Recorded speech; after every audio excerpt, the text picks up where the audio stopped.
Beer ఫ్యాక్టరీలకు మాత్రం నీళ్లు ఆగద్దు, ఫుల్గా నీళ్లు ఇవ్వండి, బీర్ ఫ్యాక్టరీలు మంచిగా చూసుకోండి అని చెప్తుండ్రు.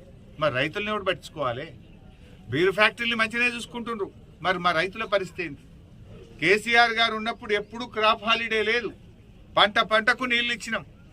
కానీ మీకు ఇలా బీర్ ఫ్యాక్టరీల మీద ఉన్న మోజు రైతుల మీద లేదు. బీర్ ఫ్యాక్టరీల మీద ఉన్న ప్రేమ ఇవాళ రైతుల మీద మీ ప్రభుత్వానికి లేకుండా పోయింది. రైతులంటే చిన్న చూపు. రైతులకు ఎరువులు దొరికాయి, రైతులకు బోనస్ పైసలు పడాయి, రైతులకు రైతు భరోసా రాదు, రైతులకు బీర్ ఫ్యాక్టరీలకు నీళ్ళు ఇచ్చి రైతుల పంటలు ఎండబెడతారు. ఇదేనా రైతుల మీద మీకున్న ప్రేమ? రైతులకు పోయిన యాసంగిలో మొన్న వర్షాకాలంలో అకాల వర్షాలు పడి వడగల్ల వానబడి పంట నష్టం జరిగింది. 10,000 ఇస్తామని ముఖ్యమంత్రి హెలికాప్టర్లు వచ్చి చెప్పిపోయిండు. 10 పైసలు వల్లే ఇప్పటిదాకా. ఏడాది అయిపోయింది ముఖ్యమంత్రి గారు, ఇక రేపే ఇస్తున్నా అని చెప్పినావు నువ్వు. పోయిన యాసంగి రాళ్ల వానబడ్డ పైసలు, పోయిన యాసంగిలో అకాల వర్షాల వల్ల పడ్డ పైసలు కానీ, మొన్న వచ్చిన తుఫాన్లో జరిగిన నష్టానికి అటు వరి చేన్లు కానీ, పండ్ల తోటలు కానీ, ఇతర పంటలు నష్టపోయిన రైతులకు ఒక్క పైసా కూడా ఈ ప్రభుత్వం సాయం చేయలేదు.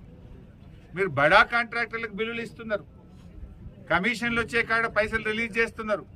రైతులంటేనే మీకు ఎందుకు అంత మొండి చేయి చూపుతున్నారు? రైతుల మీద ఎందుకంత నిర్లక్ష్యమో అని నేను అడుగుతా ఉన్నా. వడగళ్ళ వాన పడ్డా, అకాల వర్షాలు పడ్డా, తుఫాను వల్ల నష్టపోయిన రైతులకు పైసలు ఇయ్యరు, బోనస్ పైసలు ఇయ్యరు, రైతు భరోసా పైసలు ఇయ్యరు, ఎరువులు టైం మీద ఇయ్యరు, నీళ్ళు ఇవ్వమంటే నీళ్లు కూడా ఇవ్వకపోతుంది. ఇదేం ప్రభుత్వం అని అడుగుతా ఉన్నాం. అంటే రైతులను ఎందుకు ఇంత ఉసురు పోసుకుంటున్నారు? మాటల్లోనేమో రైతుల ప్రభుత్వం, చేతల్లోనేమో వ్యాపారవేత్తల మీద ప్రేమ మీకు, బీర్ కంపెనీల మీద ప్రేమ మీకు. సో ఇప్పటికైనా తక్షణమే రైతులకు పెండింగ్ ఉన్న అన్ని రకాల నిధులు, అది బోనస్ పైసలు కానీ, రైతు భరోసా పైసలు కానీ, వడగళ్ల వాన వల్ల అకాల వర్షాల వల్ల జరిగిన పంట నష్టానికి సంబంధించిన డబ్బులు తక్షణమే విడుదల చేయాలని బీఆర్ఎస్ పార్టీ పక్షాన, రైతుల పక్షాన డిమాండ్ చేస్తారు.